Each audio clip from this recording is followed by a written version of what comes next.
ជំរាបសួរខ្ញុំបាទមានឈ្មោះអឿនវុធាហើយសម្រាប់សប្តាហ៍នេះខ្ញុំបានលេងហ្គីតារយៈពេលប្រហែលជាអាចនឹង2ឆ្នាំជាង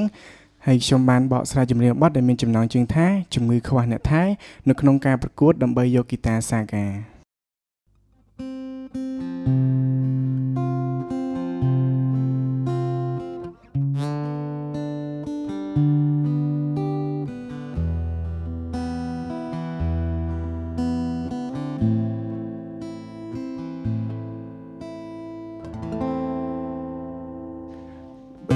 ដួងមួយនាង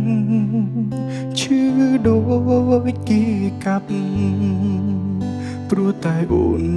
សំឡាប់ស្នេហាយើងចប់ត្រឹមនឹងទើបស្គាល់គេសងស្អប់បងដល់លឹងអូនដូចមនុស្សស្រវឹងនេះយាយលែងដឹងអី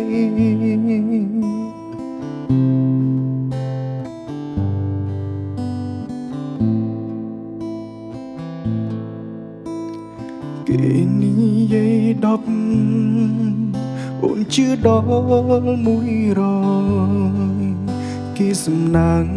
ពេញហើយបានអូនក្បែររាល់ថ្ងៃបងមនុស្សចាញ់ស្នេហ៍ត្រឹមមើលគេថៃស្រីគ្មានសិទ្ធអាចធ្វើអ្វីក្រៅពីក្តាប់ដៃយំ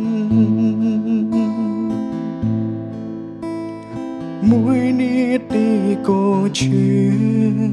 ឲ្យតែនឹកដល់អូនបែដងឡើងនៅខ្លួនធ្លាក់ដល់ដីកប់ភុំជ្រំវាឈឺខ្លាំងបំផុតស្ទើរតែមិនអាចទ្រាំឲ្យគ្រូពេទ្យសន្មថ្នាំលេបយ៉ាងណាក៏មិនបាត់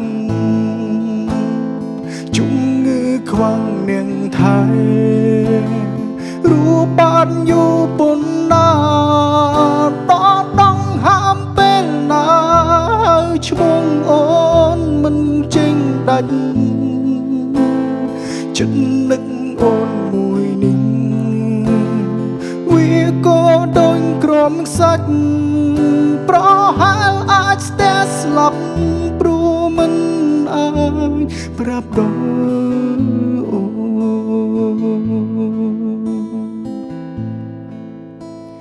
ចិត្តនឹកអូនមួយនេះ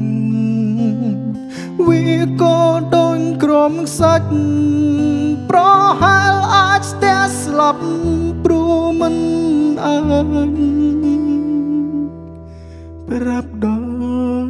អូន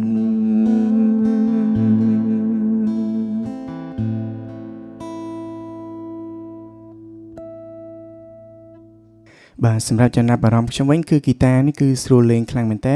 ទី1ខ្ទង់ទាបហើយបើសម្រាប់សំឡេងវិញបើសិនជាយើងដោតបាសអីគឺ the best ខ្លាំងមែនតើទាំងក្រៅទាំងក្នុងហើយសម្រាប់ហ្គីតានេះមាន brand ថា Saga Pizzeria បើសិនជាបងប្អូនតាមដានវីដេអូនេះកុំភ្លេចជួយចុច like ចុច share នៅវីដេអូខ្ញុំបានផងបាទសូមអរគុណ